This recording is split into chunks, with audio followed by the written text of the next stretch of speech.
कैसे हैं आप सब? आई होप बेहतर होंगे। तो आज हम सब उर्दू कवायद में पढ़ने वाले हैं इस्म की तीसरी किस्म यानी कि इस्म मुस्तक। ठीक है, इस्म जामिद हम लोग कंप्लीट पढ़ चुके हैं और इस्म मुस्तक पढ़ चुके हैं और आज हम पढ़ने वाले हैं इस्म मुस्तक। ठीक, इस मुस्तक के बारे में जानेंगे कि इस मुस्तक क्या होता है। ठीक है, तो चलिए स्टार्ट करते हैं फटाफट इस मुस्तक की परिभाषा डिफिनेशन जो भी बोले। ठीक है, यहाँ पे मैंने लिखा है इस मुस्तक। ठीक, इस मुस्तक किसे कहते हैं? ठीक है, तो निकला हुआ इस मुस्तक के माने होता है कि निकला हुआ यानी अखज़ किया हुआ। इसके जमा है मुस्तकात यानी कि इस मुस्तक वह इस्म है जो किसी मस्दर से निकला हुआ है। ठीक है, इस मुस्तक वह इस्म है जो किसी मस्दर से निकला हुआ हो। ठीक, उसे हम क्या कहते हैं? इस्म मुस्तक कहते हैं। जैसे कि लिखना से लिखना, लास्ट में ये जो हमारा न आता है, ये न आया है, इसे हम क्या कहेंगे? इस्म मस्दर कहेंगे। ठीक है, तो इस लिखना से हमारा जो निकला हुआ जो सब उसी से ही निकला हुआ भाग होता है या फेल होता है। ठीक है, इस्म होता है, उसे हम क्या बोलेंगे? इस्म मुस्तक कहते हैं। जैसे लिखना से लिखाई, लिखने वाला, लिखा हुआ और लिखावट, लिख और लिखा और लिखता है और लिखेगा। ठीक है, ये हमारा क्या हो जाएगा? इस्म मुस्तक कहला जाएगा। ठीक, अब जैसे दूसरा एग्जाम्पल मैंने यहाँ पे लिखा है पकड़ना। ठीक है, यानी कि पकड़ना से हमारा क्या निकल रहा है? मुस्तक। आइए यहाँ पे देखते हैं। जैसे पकड़ना से हम पकड़ बोलते हैं और यहाँ पे हम ना हटा देते क्या हो जाएगा? पकड़। ठीक है, तो यहाँ पे हो जाएगा पकड़। पकड़ने वाला पकड़ता है और पकड़ेगा।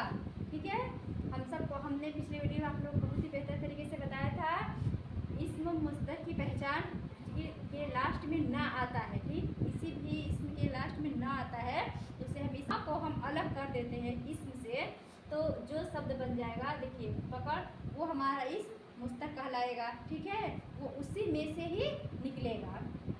ठीक, क्लियर है? तो जैसे पकड़, पकड़ने वाला, पकड़ता है और पकड़ेगा। पकड़ना से बन गया हमारा। अब बनेगा तीसरा हमारा सजना। ठीक, यानी कि सजना संवरना। सजना से हमारा बनने वाला है सजा हुआ और सजाने वाला और सजावट, फिर सजाया जाता है और सजाएगा। तो ये जो इस्म मस्दर से हमारा जो भी यहाँ पे निकला है, इसम निकला है, हर्फ निकला है, फेल निकला है, वही हमारा इस्म मुस्तक है। ठीक है, कुछ मिसालें मैंने यहाँ पे लिखा है जैसे सोना, पत्थर, दरख्त, मेज वगैरह। बताइए ये क्या है? मैंने इस्म जामिद पढ़ा दिया है, इस्म मस्दर पढ़ा दिया है और इस्म मुस्तक का भी परिभाषा मैंने आज बता दी है। तो आप लोग को फटाफट से बता देना है, पहचान जाना है कि इसमें से, इन तीनों में से कौन सा इस्म क्या है। ठीक है, तो यहाँ पे सोना, पत्थर, दरख्त, मेज वगैरह ये क्या है? नहीं समझ में आ रहा, कोई बात नहीं है, आप अपने कॉपी पे जो नोट किए उसको आराम से पढ़ लीजिएगा। लेकिन अभी फिलहाल मैं बता दे रही हूँ कि ये हमारा इस्म जामिद है। ठीक है, इस्म जामिद वो कैसे इस्म जामिद है? उसका डेफिनेशन तो मैंने बताया है, लेकिन फिर भी यहाँ शॉर्टकट मैंने एक बार फिर से बताया है। जो नाम होते हैं सारे के सारे, ठीक है, जो नाम होते हैं सारे के सारे वो क्या होते हैं? इस्म जामिद होते हैं। ठीक है, जो किसी से नहीं बनते हैं।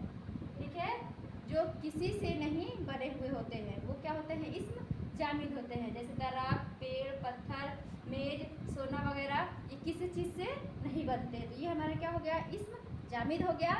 ठीक है, अब ये दूसरा मिसाल है हमारा कि पढ़ना, खाना, निकलना और बोलना और तैरना वगैरह। अब बताइए ये क्या है? इस्म जामिद है कि इस्म मस्दर है कि इस्म मुस्तक है? ये क्या है? इन तीनों में से आप बताइए हमें। तो यहाँ पे ये हमारा हो जाएगा इस्म मस्दर हो जाएगा। वो कैसे इस्म मस्दर होगा? कैसे होगा इस्म मस्दर?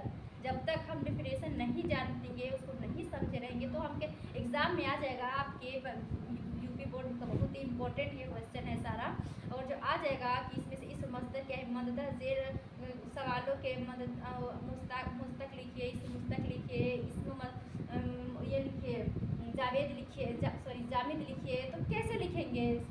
नहीं हम समझेंगे तो कैसे पढ़ेंगे कि क्या है, किस पे ट्रिक लगाए हम, ठीक है। तो यहाँ पे मैं जब अच्छा से आप परिभाषा याद रखेंगे, डेफिनेशन याद रखेंगे, तो समझ जाएंगे। पहचान ढूंढना बिल्कुल आसान है, बहुत ईजी है। तो इनमें से पढ़ना, खाना, निकलना, बोलना और तैरना वगैरह ये क्या है? इसम मस्तर है। वो कैसे? देखिए, किसी से नहीं बने हैं, ठीक है, ये किसी से नहीं बने हैं, लेकिन इनसे बहुत सारे अल्फाज बने हैं। वो इसमें जो किसी से ना बने हो, लेकिन उनसे बहुत सारे अल्फाज बने हो। देखिए, इसमें जामिद में क्या था कि उससे सारे अल्फाज बने, सारे मतलब बने हैं। देखिए, जो नाम होते हैं वो सारे के सारे जामिद होते हैं। जो किसी से नहीं बने हैं, वो किसी से नहीं बने होते, वो इसमें जामिद होते हैं। और जिससे सारे के सारे अल्फाज बने हैं, ठीक है, किसी से ना बने लेकिन उनसे बहुत सारे अल्फाज बने हैं, वो हमारे इस मस्दर कहलाता है। इस मस्दर क्या हुआ है? यहाँ पे अब देखिए, पढ़ने वाला, लिखने वाला, पढ़ाई, बोल वगैरह, ये क्या है? इस मुस्तक है। कैसे इस मुस्तक कैसे है? तो हमारा पढ़ेंगे हम कि मसादीर यानी कि मुस्तकों से बने हैं, इसलिए इन्हें मुस्तक कहलाते हैं, मुस्तक कहेंगे, ठीक है, या ये मुस्तक कहलाएंगे, ठीक है। अब यहाँ पे मैंने लिखा है एक चीज़ कि मस्दर से केवल इस्म ही नहीं बनते हैं, ठीक है। जो हमारा मस्दर है, ये मस्दर, उससे सिर्फ इस्म ही नहीं बने, उससे हमारा क्या बनते हैं? उससे हमारा फेल भी बनते हैं, ठीक है। देखिए, बनाए जाते हैं, फेल भी बनाए जाते हैं। फेल मतलब वर्ब, क्रिया, मैंने बताया था पिछले वीडियो में भी, आप चाहें तो लिंक मैंने डाला हुआ है, आप जाकर उस पर देख सकते हैं। तो मस्दर से केवल इस्म नहीं बनाए जाते, उससे फेल भी बनाए जाते हैं, ठीक है। तो ये हमारा बहुत ही इजी और शॉर्टकट, बहुत ही सिंपल तरीका था इस मुस्तक का। आई होप आप लोग को बहुत ही बेहतर तरीके से समझ में आ गया हो, और जो नहीं समझ में आया हो तो अभी आप इसे स्क्रीनशॉट ले सकते हैं, और बाद में इत्मीनान से इसे बैठ करके आप एक दो बार और रिपीट करेंगे तो बिल्कुल ही समझ में आ जाएगा, ठीक है। अब मैंने इसमें की तीनों किस्में पढ़ा दिया है, इसमें जामिद, इसमें मस्दर और इसमें मुस्तक। आई होप आप लोगों को बहुत ही सिंपल तरीके से समझ में आ गया होगा। अब मैं आप लोगों से इजाज़त चाहूँगी, वीडियो में फिर आऊँगी इंशाल्लाह नए वीडियो के साथ। तब तक के लिए